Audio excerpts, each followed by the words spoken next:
Bienvenidos a la Casa Museo Sorolla. Soy Acacia Sánchez Domínguez, técnico de museos del Museo Sorolla.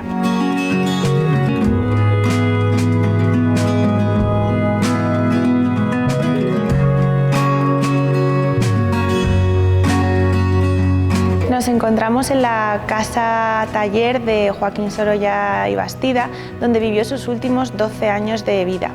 Joaquín Sorolla siempre tuvo en mente construir una casa como esta, que consideraba una obra de arte en sí. En el año 1905 adquirió a la duquesa de Marchena dos grandes solares en lo que se conoce como el Ensanche de Madrid de Castro, en el llamado Paseo del Obelisco. En esta zona se encontraban múltiples residencias unifamiliares, palacetes u hoteles en las que las familias de la burguesía liberal se habían mudado. Sorolla intervino totalmente en el diseño de esta casa museo, dialogando con el arquitecto desde el inicio a la hora de la concepción de los planos y sobre todo del diseño en planta de todas las estancias. La principal característica es que en esta casa se aunan las funciones de ser una vivienda y un taller de artista.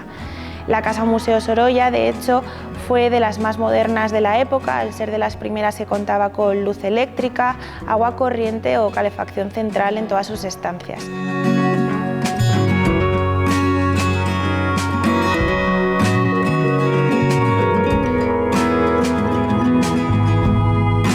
Nos encontramos en la sala 3 del Museo Sorolla, el estudio del artista. Se trata de uno de los mejores estudios taller de artista conservados en toda Europa. Esta sala se caracteriza por su doble altura y por la importancia que Sorolla concibió para poder trabajar a gusto a la luz natural. Esta entra a raudales tanto por las grandes ventanas laterales como sobre todo por las grandes claraboyas que coronan el techo, lo que permitía que la luz natural estuviese siempre acompañando a Sorolla, quien solía trabajar con el caballete en paralelo tanto a la luz cenital como a las ventanas laterales.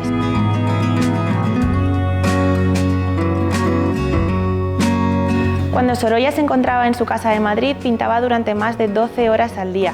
El modo de trabajar de Sorolla era totalmente prolífico, por lo que siempre pintaba diversas obras a la vez.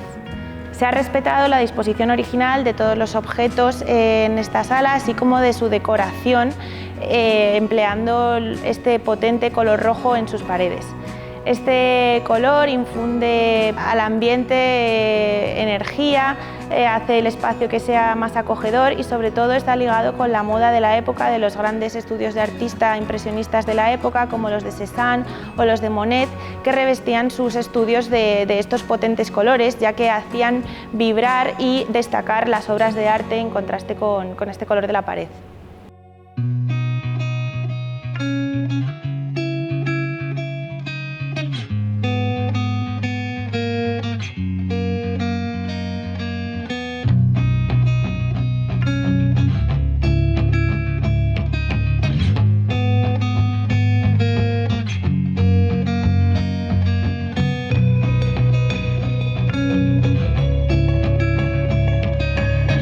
Nos encontramos ante la escalera principal de la Casa Museo Sorolla, que da acceso a la segunda planta, donde se encontraban los dormitorios de la familia. Preside la escalera una escultura titulada Primer Intento. Fue realizada por el escultor José Montserrat y la presentó a la Exposición Nacional de Bellas Artes en 1895.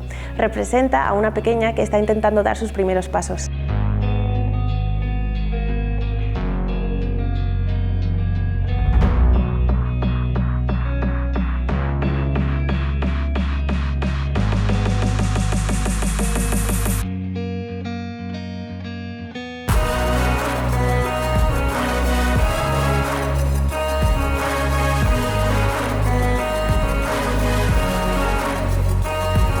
Nos encontramos en el Salón de la Casa Sorolla, epicentro de la zona pública o de recibimiento de la casa.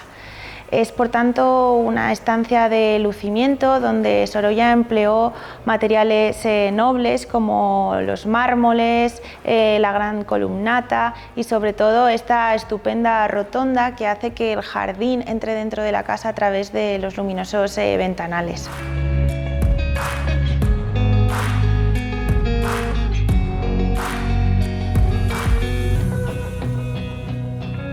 En esta sala además podemos ver la gran modernidad que tuvo la Casa Museo Sorolla a través de los cubrerradiadores que el propio Sorolla realizó en mármol, así como las lámparas. La Casa Sorolla fue una de las primeras casas que contó con luz eléctrica y Sorolla adquirió estas modernísimas lámparas en Nueva York a Louis Comfort Tiffany, a quien retrató. Como Sorolla no podía adquirir en Madrid bombillas de luz eléctrica por aquel entonces, las tenía que comprar en París, por lo que vemos que la modernidad y la innovación de Sorolla fueron máximas a la hora de apostar por estas lámparas.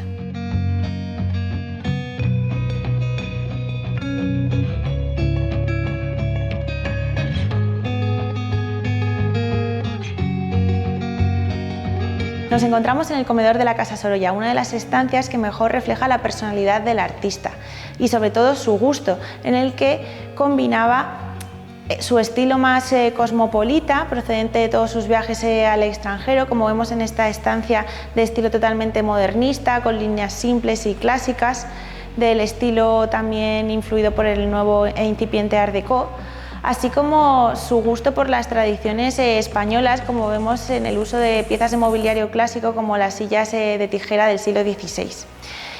La modernidad de esta sala es por lo tanto doble y sobre todo si se compara con la decoración de interiores típica de finales del siglo XIX, donde sobre todo en los comedores preponderaban los tonos oscuros, los grandes cortinajes, así como las piezas de mobiliario pues, sobre todo de estilo rococó.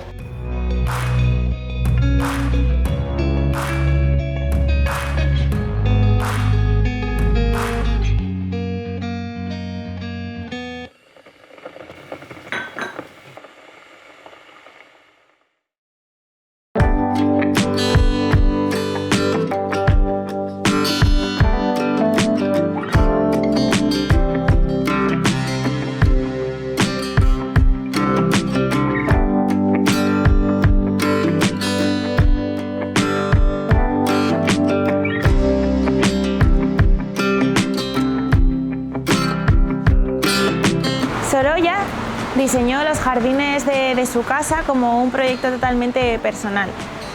Son 3 jardines que se encuentran interconectados y ahora mismo nos encontramos en el porche que da acceso al primero de ellos. El primer jardín se inspira en el Jardín de Troya de los Alcázares de Sevilla y en él vemos como Sorolla empleó elementos de la azulejería de Triana, pues tanto en el pavimento como en el banco que luce bajo un gran escudo heráldico.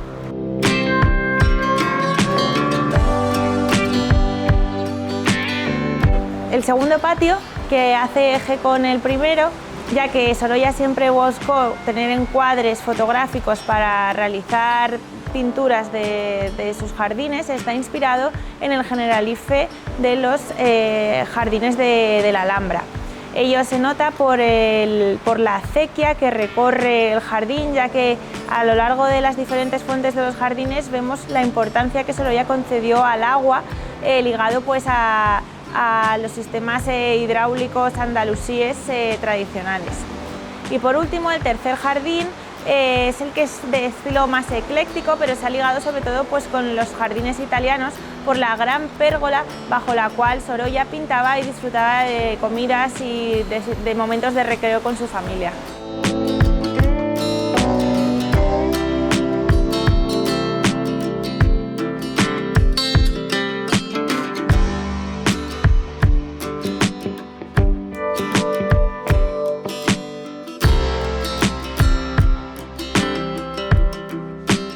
Muchas gracias a Antiguos Cafés de Madrid por la visita y recordaros a todos de que os esperamos en el Museo Sorolla, situado en el Paseo del General Martínez Campos 37 de Madrid.